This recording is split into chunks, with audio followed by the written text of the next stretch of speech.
Today we will be talking about body cords. Here is an epi body cord, which can tell because both of its ends are the same.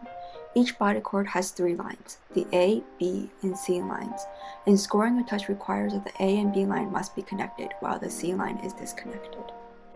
The A, B, and C lines are distinguished on an epi body cord based off of the spacing of their prongs. The A and B lines are closer together while the C lines are farther apart.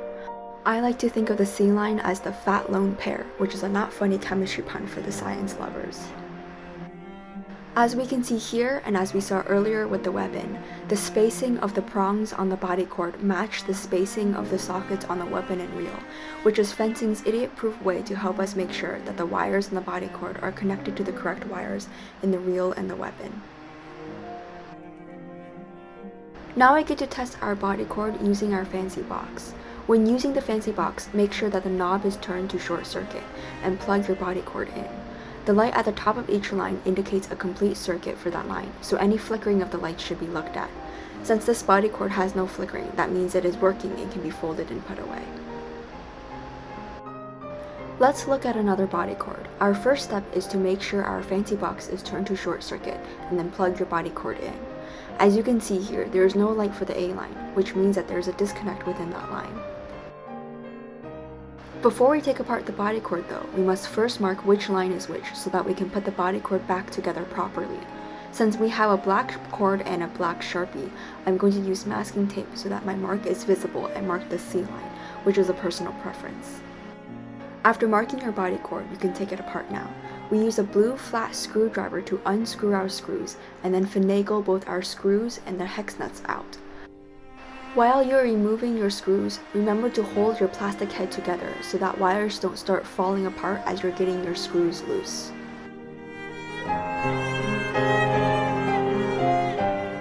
When you open up the plastic head, you can see the wires connected to the metal prongs, snug within the divots in the plastic head.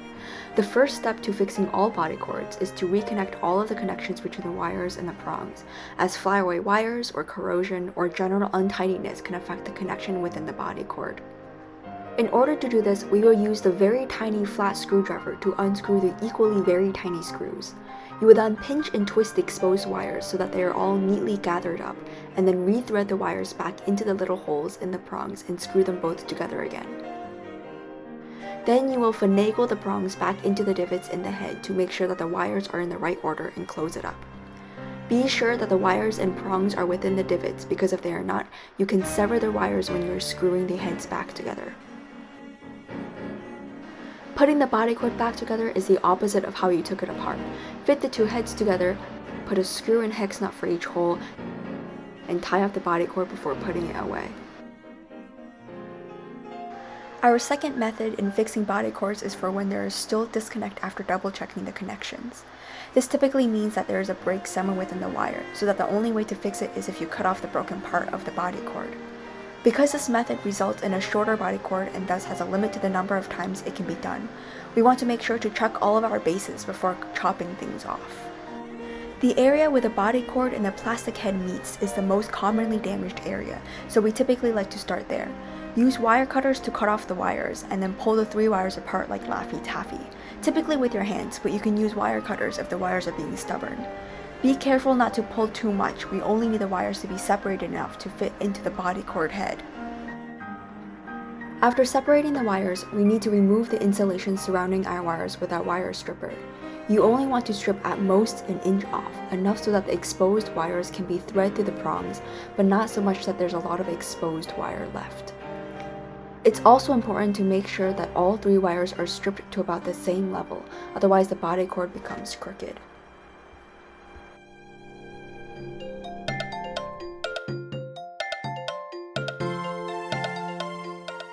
Once the wires have been stripped, you will pinch and twist the wires like we did last time, so that they are all gathered up neatly, and then you can thread the wires through the prongs and reattach them.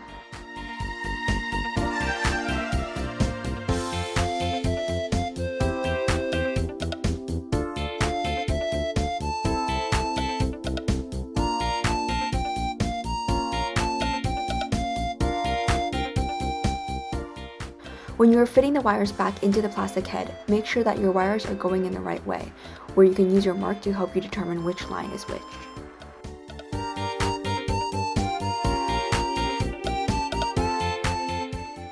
Once you have finished putting your wire together, you want to test it on the box to make sure that it works, which is a very important step. Once you know that it works and it has passed the jiggle test, fold it up and then put it back in the box. Congratulations, you've just finished fixing an épée body cord. Before we move on to foil saber body cords, let's do a quick recap. Remember that the body cord has 3 lines, the A, B, and C line. The C line is a line that is farther apart, which is our fat lone pair. When handed a body cord that doesn't work, we have a couple of steps we use to fix it. Step 1. We test it on our fancy box to determine exactly where the problem is. Step 2. We mark our body cord so we know which line is which. Step 3. We take apart and re-pinch our wires to ensure a strong connection between the wires and the prongs.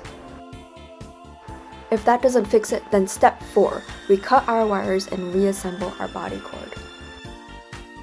Step 5, our most important step, is to test to see if our body cord is working again. In step 6, we put it away.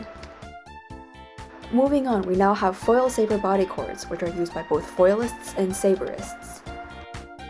These body cords also have an A, B, and C line, although they're a little weirder than an épée body cord. One side is still like an épée body cord, with the familiar A, B, and C prongs, but the other side is a little different, with the A line as the alligator clip and the B and C line together. As you can see here in the close-up, the C line is a little fatter, hence our fat lone pair. Testing a foil saber body cord is a little different from épée as well.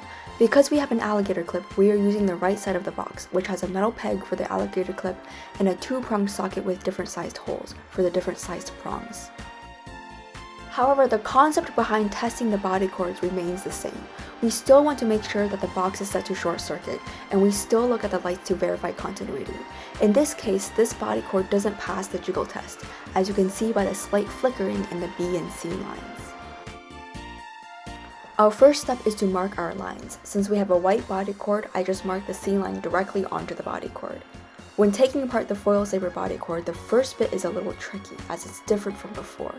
We have to take apart the clip that secures the body cord to the weapon using a small screwdriver for an equally small screw.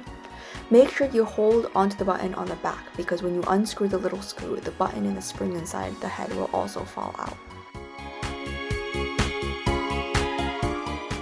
After that, we just have to remove the rest of the screws, which is the same as with the épée body cord. Use the blue flat screwdriver for removing each screw and also remove the hex nut behind it. The inside looks just like an épée body cord, but with only 2 wires.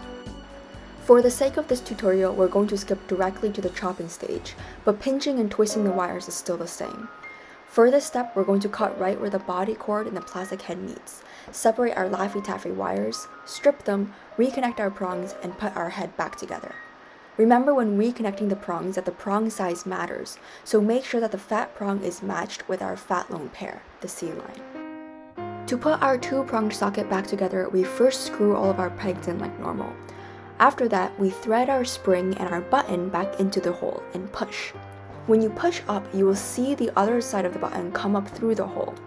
On top of that, you want to place your clip and match its hole with the end of the button so that you can use your tiny screw to screw everything back together. Make sure the clip is facing the right way. The curl tip should be facing towards the prongs, not away from them. Then, when everything is put back together, test your body cord, fold it, and then put it away. Congratulations, you now know how to fix body cords.